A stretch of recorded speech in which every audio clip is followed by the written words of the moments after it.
নমস্কাৰ, কি খবৰ আপোনালোকৰ? আশা কৰোঁ সকলোৰে ভাল। আজি একেবাৰে সহজতে বনাই খাব পৰা মাছৰ ৰেচিপি এটা লৈ আহিছোঁ। থেকেৰা টেঙা আৰু কচ মাছৰ ৰেচিপি। আশা কৰোঁ আপোনালোকে ভিডিঅ'টো চাই ভাল পাব। এয়া লৈছোঁ কচ মাছ আৰু এয়া থেকেৰা টেঙা। থেকেৰা টেঙাখিনি অকণমান পানীত তিয়াই থৈ দিছোঁ আৰু এয়া পাঁচফোৰণ আৰু শুকান জলকীয়া লৈছোঁ। এতিয়া মাছখিনি নিমখ হালধি দি সানি ল'ম। এয়া নিমখ দিছোঁ, এয়া হালধি। এতিয়া মাছখিনি সানি ল'ম ভালকৈ।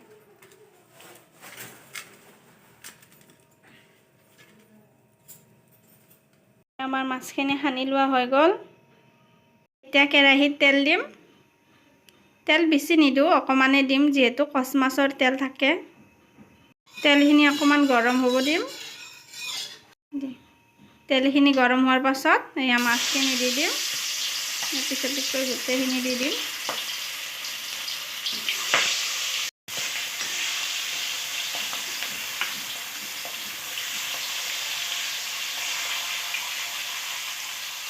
এয়া গোটেইখিনি মাছ ভাজিব দিছোঁ।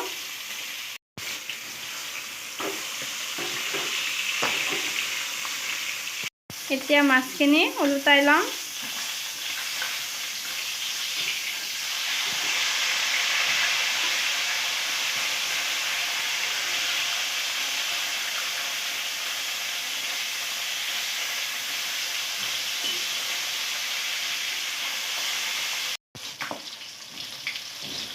এয়া আমাৰ মাছ ভাজি লোৱা হৈ গ'ল। এতিয়া মাছখিনি উঠাই থৈ দিম। দেখিছেনে কিমান তেল উলিছে?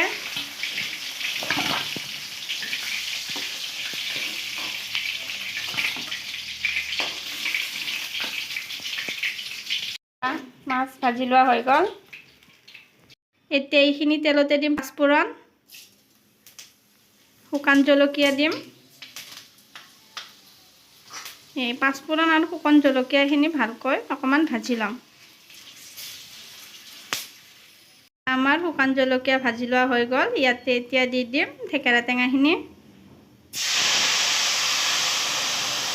দেখিছেনে পুৰা ধোঁৱা ওলাই গৈছে।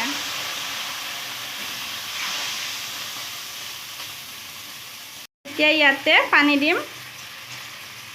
যিমানখিনি পানী লাগে সিমানখিনি দিব পাৰে। আমি পিছে জোলকৈ খাম, পানী অকণমান বেছি দিম। এতিয়া দিম নিমখ।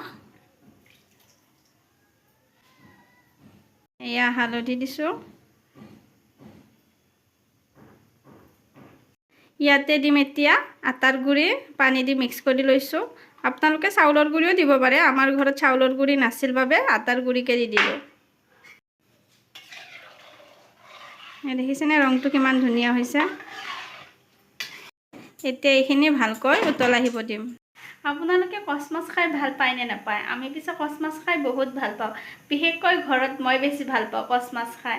আৰু ঘৰত কচ মাছ আনিলে আগতে মনত পৰে যে থেকেৰা টেঙাৰ সৈতে কচ মাছকে খাম। এই আঞ্জাখনৰ ধুনীয়াকৈ উতল আহিছে। এতিয়া ইয়াতে দিম ভাজি থোৱা মাছখিনি। এয়া মাছখিনি। এয়া মাছখিনি দিয়া হোৱাৰ পাছতে ইয়াতে অকণমান আৰু ভালকৈ উতল আহিব দিম। এতিয়া ভালকৈ উতল আহিব দিম। মাছখিনি যাতে দি দিলোঁ। এতিয়া দুটামান উতল আহিব দিম। আপোনালোকৰ ঘৰত বাৰু কচ মাছৰ লগত থেকেৰা টেঙা খায় নে নাখায়? কমেণ্ট কৰি জনাবচোন। কোনে কোনে খাই ভাল পায় থেকেৰা টেঙাৰ সৈতে? এয়া আমাৰ মাছৰ জোল হৈ গ'ল।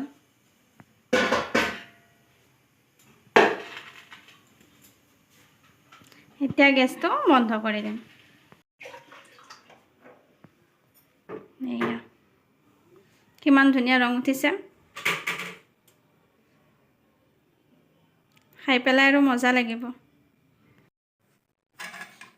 এতিয়া লৈছোঁ এয়া কচ মাছ থেকেৰা টেঙাৰ জোল।